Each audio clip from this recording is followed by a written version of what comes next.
Saga.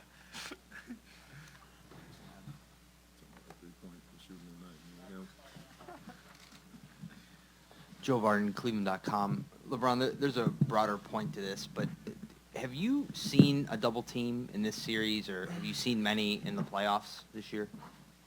I've seen everything. I've seen a lot, and best thing about it, my teammates are read and react, and either giving me space or giving me outlets for me to make a pass to them. So, tonight was another example of that. The bigger point is we've talked so much about how well the two guys with you have been playing in this postseason, but their level of play, does it make it more difficult to deal with you then? Does it give you more room to do different things when they're playing as well as they are? Well, I mean, it's always difficult to deal with me. And I think it adds even more when you have two all-stars with you, two guys that command, multiple eyes, any possession, and they're showing such a great rhythm right now. I've been able just to, pick my spots and, do other things to help us try to win ball games while those guys take the load. And, tonight was an example of them, giving me a little bit more space, and I just tried to, make some plays. Kenny Rhoda, WHBC Radio. Kyrie, for you, you continue to lead this team in scoring, but also you look over and see Kyle Lowry and 4 of 14 again tonight. The all-around game you're playing, is this because we're seeing a 100% finally healthy Kyrie Irving? Well, this is the highest level of basketball that I've been waiting to play for a while. Use the regular season to get back in great shape and have a great rhythm coming into the playoffs, and I just was continuing to prepare for these moments that we're in now, and I think we echo it between one another, but living in the moment and being prepared for it is echoes in the same sentence for me. Is just want to come out and play well for my teammates, and it starts with our preparation on off days and shoot around, and I just think we just do a great job of having each other's backs, and it just makes our jobs a lot easier out there. We know what to expect.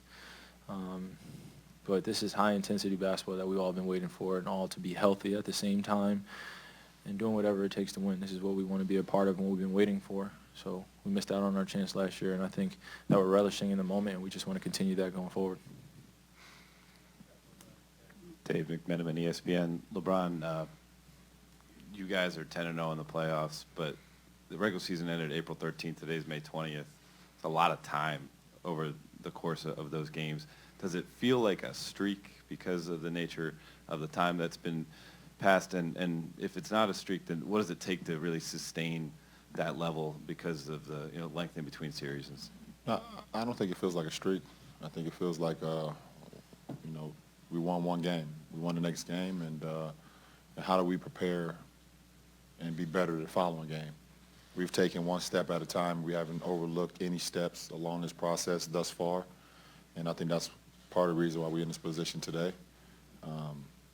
We have to be much better, obviously, in Game 3, going into a very hostile environment, going in there where they're extremely loud, they play well, they play faster, but we've enjoyed the process to this point, and once we got to it, we were trying to take care of business, and then once it's over, we want to learn from that instance and then move on and see how we can get better the next time. Ken Berger from CBS Sports. LeBron, last postseason you averaged 42 minutes. In the finals it was even more. And I remember there's one game in the finals when these two guys sitting next to you were both injured. It took you an awfully long time to walk into the press conference after the load that you were carrying. In terms of how your body feels and your energy levels, is this the best you've felt at this stage of a postseason during this 6-year run you've had, and what do you attribute it to? Well, it's hard to say. Obviously last year there was no excuses even with these two guys out. And, for me personally and the rest of the guys, we gave it everything that we had. So I didn't feel sorry for myself. I didn't feel sorry for any of my teammates. We didn't feel sorry for nothing because we gave everything we had. So, as far as my body, I've been telling you guys all year this is the best I felt in a while. And, I've been able to do things, outside of the game that kind of help me. And then when I get to the game, obviously you have two guys like this to help you. So, it takes a lot of everything off of you. When you have, two all-stars that can, do great things. LeBron, Mark Schwartz, ESPN. To follow up on Kent's question, you do seem to be playing at a different gear sometimes than everybody else on the floor. You look so fresh, and I'm wondering if, the things that you did during the break, as you put it, I'm not resting during the break. What effect are you seeing of the work you put in during the break to the kind of energy that you have in these games? Well, I think it's a collective, workload that we all put on each other throughout the break. Like I said, Coach Lou gave us one day off, and that was the game after the Sunday game in Atlanta, I believe. We got Monday off, and from that point on, we all worked together just to mentally prepare our bodies, physically prepare our bodies, waiting around to see who we're going to face in the next round. But we just stayed on top of each other, trying to understand and how can we learn from, the Detroit series when we swept, to the next round. So we've all put in our individual works when we're not, at our practice facility. And then when we all get together, we just combine that all and just try to make the most of it. LeBron, Ohm Young's like ESPN.com. You have great respect for a lot of the legends that have come before you. What did it mean tonight to pass Shaq on the all-time scoring list for the postseason? And also, you ran into Kareem Abdul-Jabbar. I was wondering how that talk with Kareem went. I heard everything you said.